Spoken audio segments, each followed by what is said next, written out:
Hello అండి. Weekend special ఓవెన్లో mutton dum biryani చేసుకుందామా? నేను ఇక్కడ క్లీన్ చేసుకున్న మటన్ తీసుకున్నాను. ఇది ఒక 2 kgs అట్లా ఉంటుంది. ఇక్కడ ఎల్బీస్లో ఉంటుంది. సో నేను రఫ్గా చెప్తున్నాను. సో దాంట్లోకి ఒక 2 టేబుల్ స్పూన్స్ కారం. మేము స్పైస్ తక్కువ తింటాం, సో కారం చూసుకొని స్పైసీ బట్ వేసుకోండి.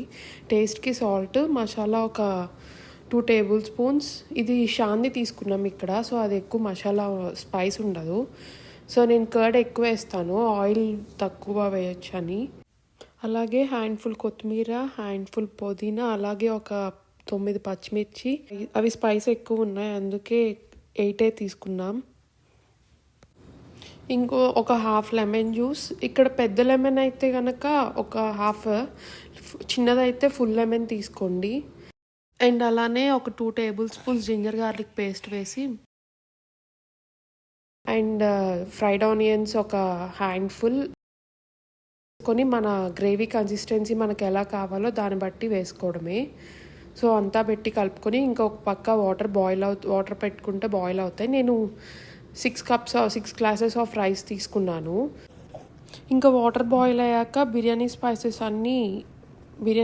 అన్నీ వేసుకొని, అలాగే కొంచెం కొత్తిమీర, కొంచెం పుదీనా, ఒక 6 పచ్చిమిర్చి, అలాగే ఒక half teaspoon ginger garlic paste and కొంచెం ధనియాల పొడి. ఇవి వేస్తే రైస్కి మంచి ఫ్లేవర్ వచ్చి టేస్ట్ బాగుంటుంది. అలాగే ఇవన్నీ బాయిల్ అయ్యాక కొంచెం ఆయిల్ కూడా వేస్తే రైస్ పలుకుగా వస్తుంది. అలాగే ఒక హాఫ్ లెమన్ జ్యూస్ కూడా పిండుకుంటే రైస్ బాగుంటుంది, ఫ్లేవర్ అనేది ఫ్లేవర్ఫుల్గా ఉంటుంది.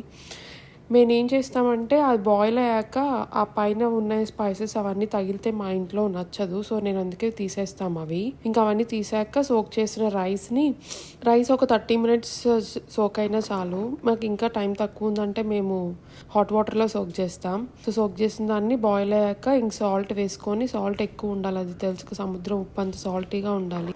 ఆ తర్వాత సోక్ చేసిన రైస్ని ట్రాన్స్ఫర్ చేసి, ఇంకా రైస్ ఆల్మోస్ట్ కుక్ అయ్యాక ఇలా మెదిపితే ఇరుగుతుంది, సో దట్ రైస్ అయిపోయిందని తెలుస్తుంది.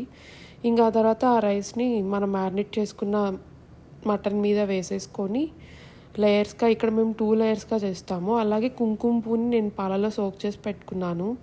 ఇక్కడ నేను ఏం చేస్తాను అంటే లేయర్స్ వేసే ముందు కొంచెం కొత్తిమీర, పుదీనా, ఫ్రైడ్ ఆనియన్స్, ఒక్కొక్కసారి షాజీరా, ఒక్కొక్కసారి మసాలా కొంచెం, అలాగే యాలకుల పొడి అంటారు కదా, సో అది కూడా వేస్తాను చేంజ్ కోసం, కొంచెం టేస్ట్ డిఫరెన్స్ ఉంటుంది.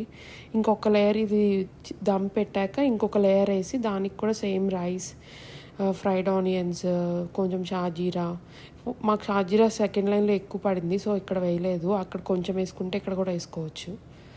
ఇంకా అలా మనం ఓవెన్లో బేక్ పెట్టి 475 degrees ఫారెన్హీట్ టెంపరేచర్ పెట్టుకొని ఆఫ్టర్ 1.5 hours చెక్ చేసుకుంటే మటన్ అయిపోతుంది. ఒక్కొక్కసారి ముదురు మటన్ అయితే కనుక ఒక 2 hours లోపు పడుతుంది. సో నేనైతే ఇక్కడ టిష్యూ రైస్ పొలుకు ఉండడం కోసం టిష్యూని తడిపి పెడుతున్నాము, సో రైస్ డ్రై అవ్వకుండా ఉంటుందని. ఇంకా మనం ర్యాప్ చేసేది ఎందుకంటే దమ్ అవ్వడానికి, సీల్ అయ్యి హీట్ ఎక్కడ మిస్ అవ్వకుండా పెట్టడానికి. ఇంకా ఓవెన్లో 475 degrees ఫారెన్హీట్కి వచ్చాక ఇంకా ఈ బిర్యానీ ట్రేని ఓవెన్లో పెట్టేసి 1.5 hours టైమర్ పెట్టుకొని 1.5 hours తర్వాత చెక్ చేసుకుంటే our biryani is ready. And అలాగే ఈ టేస్టీ రెసిపీ మీకు నచ్చినట్లయితే please like, share and comment. అలాగే ట్రై చేసి కామెంట్లో చెప్పండి. థ్యాంక్